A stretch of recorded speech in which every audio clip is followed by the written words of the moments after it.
bright, beautiful morning here at the Cannes Yachting Festival, and I am on board the Fleming 85. So right now I'm going to focus on the livability of this boat because there is a lot to see. The aft swim platform, pretty simple, but it has everything you need. It is a static platform, safety rails, cleats, access to your shore power. But where it gets good is all the storage right here. 3 large bosun lockers across the aft section. Opening up these large storage bins in the aft section, you can see that they've got their dive tanks secured, lots of storage for fenders. I see dry suits. They're ready for adventure. You have so many options for docking scenarios. Fair leads aft and on the sides, large beefy cleats, and I like that there are capstans on both sides.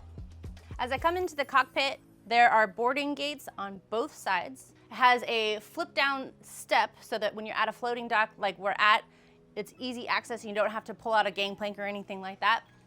2 steps up into the aft deck. It is completely covered, so you can stay out of the sun if you want to. Al fresco dining, there's a beautiful high gloss table, and it is an elevated aft deck area, sort of a mezzanine. And that elevation gives you such beautiful sight lines up and around. On the port side, there is a wet bar. There is access to the Flybridge in this area if the kiddos are out swimming and want to join you in the Flybridge. That way they're not running through the rest of the boat all wet and drippy. The main access to the Flybridge is actually going to be in the pilot house. All right, let's move inside and check out this entrance. It's like a grand reveal every time you walk into this space. Now, like I said before, this owner has done a substantial amount of customization in here. So a typical Fleming is gonna be a little bit richer, darker woods, darker floors, a more classic look, but this owner was going for something a bit more modern, and I truly appreciate that. From the outside, I love a classic aesthetic, but on the interior, I like something a little more modern, and I think they've done a really good job with that throughout. They changed the grain direction in the wood to give it a more modern look. They added lighter colored flooring, additional lighting, less cabinetry up above to keep it bright and open. They've added more modern handrails everywhere and removed them in lots of places as well. But you can still see the Fleming touches. Anything that can potentially open has a latch. So this boat is truly designed for long-term cruising. Man, they are well stocked. You can see that they've incorporated that wood grain into the refrigeration, so it's seamless. You don't know that that's a refrigerator. It all has very clean, modern aesthetic, but with that Fleming classic touch. Another major customization piece has been the reconfiguration of the master suite. Typically, you don't have an entrance right here. You're gonna access all the accommodation suites forward, but this is typically just a 2-person boat. So they wanted main deck access to their suite. They've also moved bulkheads around to give them additional space in this master cabin. And you can see it was probably a good choice. When I first walked in, I noticed that they had left this space open, which is an option. I was hesitant about it at first, but when they explained that they did it to bring in the natural light into this cabin, I really understand why. And realistically, it's beautiful. It looks great. So I don't mind it being exposed to the rest of the cabin. Shower on one side, head on the other. You can see by moving that bulkhead back, it gives them nice walk around space, plenty of storage, lots of drawers, and I appreciate the additional navigation screens down below. Typically on a night, if I'm at anchor, I like being able to just turn over and see where I'm at on the map and make sure that I'm still within that squiggle line. At the bottom of the curved staircase, the guest accommodation comprises a starboard companionway with access to both cabins, lined with storage, a larger cabin situated on the port side of the vessel, the forward cabin, and a Jack and Jill head that connect the two. So like I said, they moved a bulkhead to give them more room. So let's go and check out the guest accommodations and see how that translates. I haven't had the privilege of being on a standard configuration Fleming 85, but I don't really feel a loss of space in here. As a guest on board this boat, I would be very happy with my cabin. Natural light coming in, plenty of storage, good size walk-around bed. It does have its own ensuite, but it's shared with that forward berth. Modern basin sink, storage, opening port lights, and a large walk-in shower.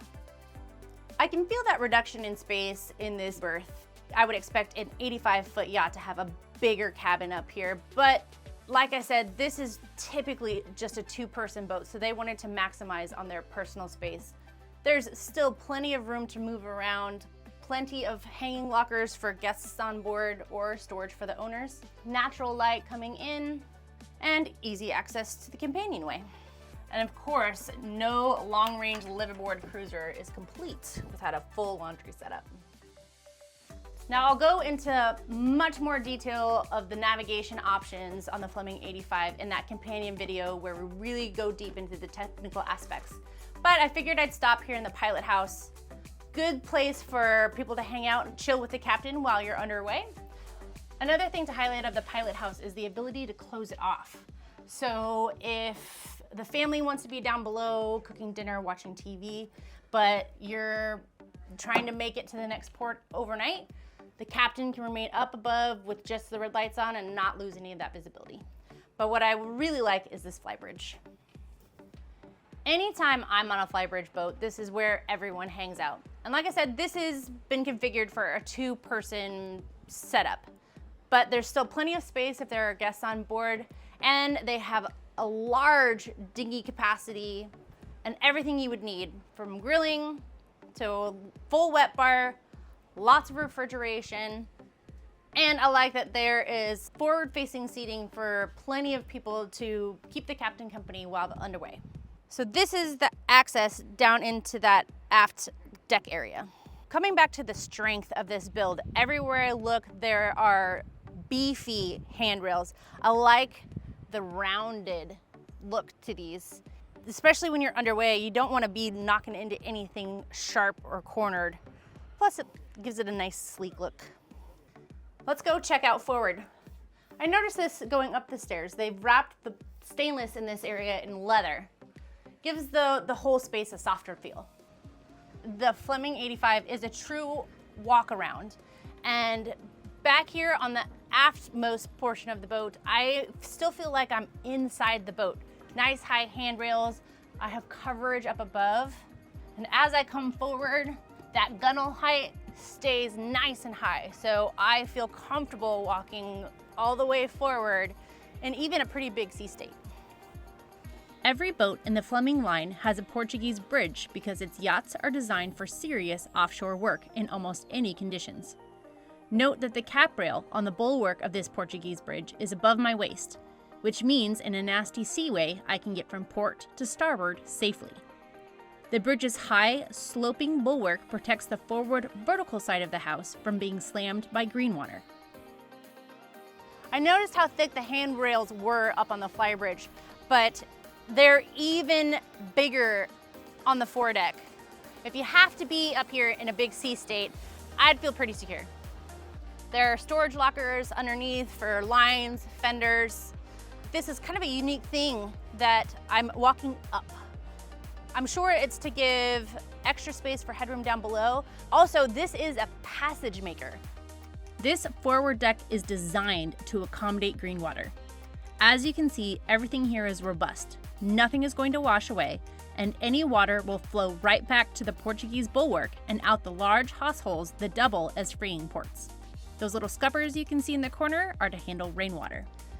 This is one of my favorite places to hang out on any boat, really, especially for sundowners, because it's a nice, quiet, secluded spot.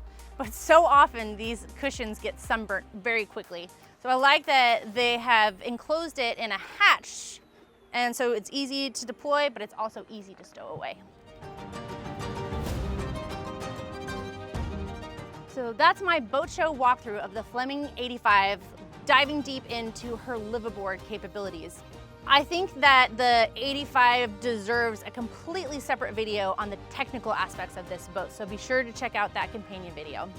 Looking around and having been at a liveaboard before, I can see why Fleming owners are forever Fleming owners.